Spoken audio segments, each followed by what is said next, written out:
Bonjour à tous, que la paix soit avec vous, mais pas tout de suite, car nous sommes en guerre.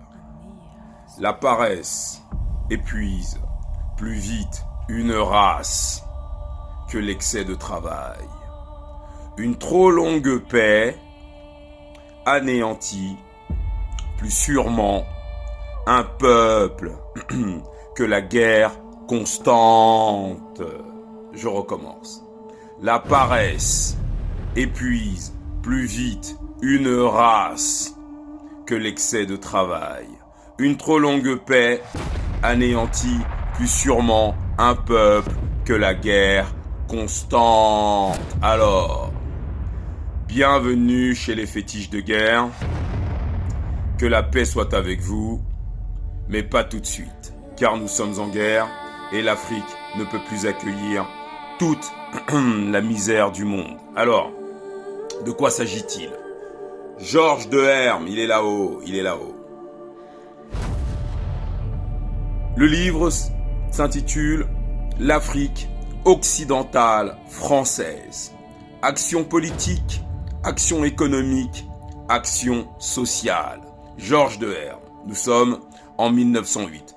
Vous avez le lien pour télécharger le livre dans les commentaires. Alors, de quoi s'agit-il? Alors, l'Afrique occidentale française, c'est quoi? Eh bien, c'est la zone UEMOA. Eh oui, c'est la zone UEMOA.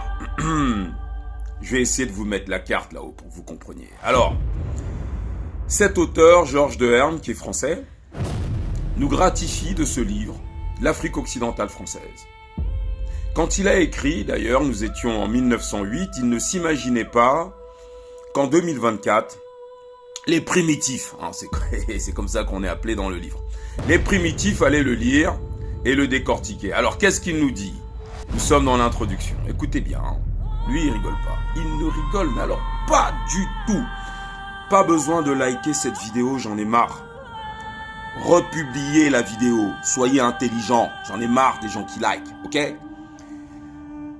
Chez un peuple de rentiers, de fonctionnaires et d'utopistes, dont le suffrage universel et le parlementarisme aggravent les erreurs et nourrissent les vices, la colonisation ne saurait être en faveur.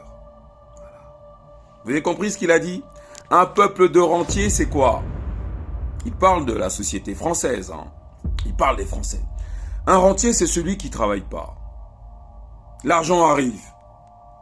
Il bosse pas, il est rentier. Attends, Ghana, l'argent est arrivé. Ouais, bon, il est quelle heure là? 16 heures. Bon, je pense que je vais me lever, j'ai assez dormi comme ça. L'argent est là. Voilà, c'est ça un rentier. Il travaille pas, mais l'argent arrive. En fait, déjà en 1908, c'est comme ça que vivait la France. Sur le dos de qui? Qui payait? Qui travaillait? C'est l'Afrique. C'est l'Afrique d'ailleurs, vous avez entendu ce qu'a dit le général. Bon. Tiens, aggraver les liens. Bien. Ensuite, ça c'est dans l'introduction. Je vais pas vous lire toute l'introduction parce que on va passer sur des petits moments incroyables. Alors, il nous dit, page 3. À ceux qui se demandent à quoi servent les colonies. Alors, Monsieur Gide répond, à quoi sert-il d'avoir des enfants?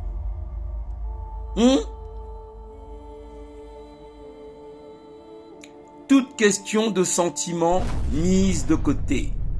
À rien. Dans l'ordre des choses, en effet, ce sont les enfants qui sont à la charge des parents. Oh mon Dieu. Nous, l'Afrique francophone, nous serions à la charge de la France. Voilà. Et non les parents qui sont à la charge des enfants. Les enfants sont comme les colonies. Ils coûtent gros et ne rapportent rien. Alors, je vous explique le contexte. Les Espagnols, les Portugais, leurs colonies leur coûtaient cher à l'époque. Vous savez pourquoi? Je vais vous expliquer. Donc, l'Espagne, même l'Angleterre, ne pouvait plus contrôler les colonies. C'est comme ça que l'Angleterre va perdre les États-Unis, parce que ça coûte trop cher. L'Espagne va perdre le Mexique, etc. Ça coûte trop cher. Le Portugal va perdre le Brésil, parce que ça coûte trop cher. Mais la France, elle, va trouver une solution à ça. Vous savez c'est quoi la solution? Pour que les colonies rapportent de l'argent et ne coûtent plus trop cher, c'est le franc CFA. On achète des produits extrêmement précieux avec une monnaie qui n'a aucune valeur dans le monde, qui n'est même pas acceptée par la France. Maintenant, les produits qu'on a achetés aux primitifs, eux, ils pensent qu'ils ont de l'argent. Ils s'étonnent pourquoi ils sont toujours pauvres, mais c'est pas grave. Eh bien, avec ça, maintenant, on va vendre leurs produits en dollars, en euros, en livres sterling, en yens, et on va s'enrichir de malade. C'est ce que le général de Gaulle a mis en place le 26 décembre 1945, le franc CFA. Et ainsi, la France, un siècle plus tard, a toujours ses colonies. Voilà. Pendant que les nègres se battent, ouais, moi j'ai voté comme toi, moi j'ai... En fait, la France s'en fout, elle contrôle l'argent. Voilà. Donc, c'est pour ça que M. J, de lui, dit, mais non, ça sert à rien les colonies, putain, ça coûte trop cher. Mais le général de Gaulle a réglé le problème. Ensuite, alors il dit ceci l'auteur. Dès lors, pourquoi ne pas dire aussi que la nature nous mettant dans le sang l'instinct de la reproduction et dans le cœur les affections de la famille, a fait de nous ses dupes? On dirait bien, en effet, si l'on veut appeler duperie tout acte qui n'a pas pour fin l'intérêt particulier de l'individu, mais seulement l'intérêt général de l'espèce. Oui, parce que ils n'ont jamais considéré qu'ils étaient de la même espèce que nous. C'est pour ça que le mot race revient en permanence dans ce livre. Et on n'en qu'en 1908. D'ailleurs, il n'y a qu'à regarder les informations françaises.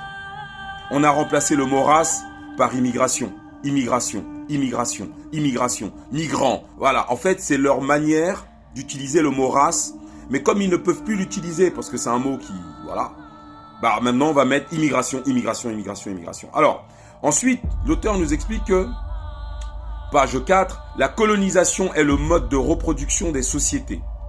Toute espèce tend à se développer, à se perpétuer. Quand cet instinct s'atrophie, ou quand les forces supérieures le compriment, c'est la dégénérescence rapide. Et alors, cette espèce disparaît devant d'autres plus vivantes. Vous avez compris? En fait, il vous explique que la colonisation est normale. C'est le fait même qu'une société grandisse. Mais si jamais le colon se voit opprimé par une force plus importante, eh bien, c'est la dégénérescence immédiate. Eh bien, c'est ce qu'on est en train de vivre. La Russie vient en Afrique. Et les Africains veulent se débarrasser de la France. Eh bien, ces Russes sont plus puissants et deviennent nos alliés à nous. Donc, la France ne peut plus nous combattre. Donc, il y a quoi? Il y a du délestage à Paris. C'est ce qu'il est en train d'écrire en 1908. Voilà. Écoutez bien. Donc, il dit, mais l'homme ne peut-il se soustraire à cette fatalité de l'évolution? Ne peut-il limiter la vie, réfréner l'action, se confier désormais dans un tranquille bonheur? L'humanité passée n'a-t-elle pas assez souffert, assez peiné pour nous? L'humanité passée, il parle des Blancs. D'accord? Le monde n'est-il pas venu de jouir en paix de tout cet acquis? Les acquis, c'est les colonies. Et de refuser la gloire douloureuse de s'élever? Voilà. Mais on va avancer, vous allez voir. Ensuite, pour conclure, cette phrase est juste incroyable. Et c'est comme ça que vivent les Occidentaux. La paresse épuise plus vite une race que l'excès de travail. Une trop longue paix anéantit plus sûrement un peuple que la guerre constante. C'est la loi universelle. Se révolter contre cette loi de la vie est fou.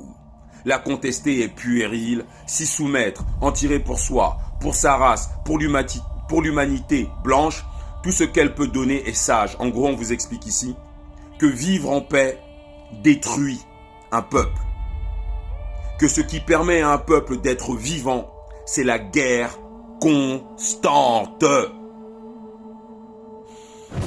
Comme on le dit chez les fétiches de guerre, le présent, sans les lumières du passé, est un mensonge. Partagez cette vidéo. Arrêtez avec le like. Je suis pas de mouton, je veux des guerriers. On est là pour réveiller les lions, pas les moutons. À très bientôt chez les fétiches de guerre.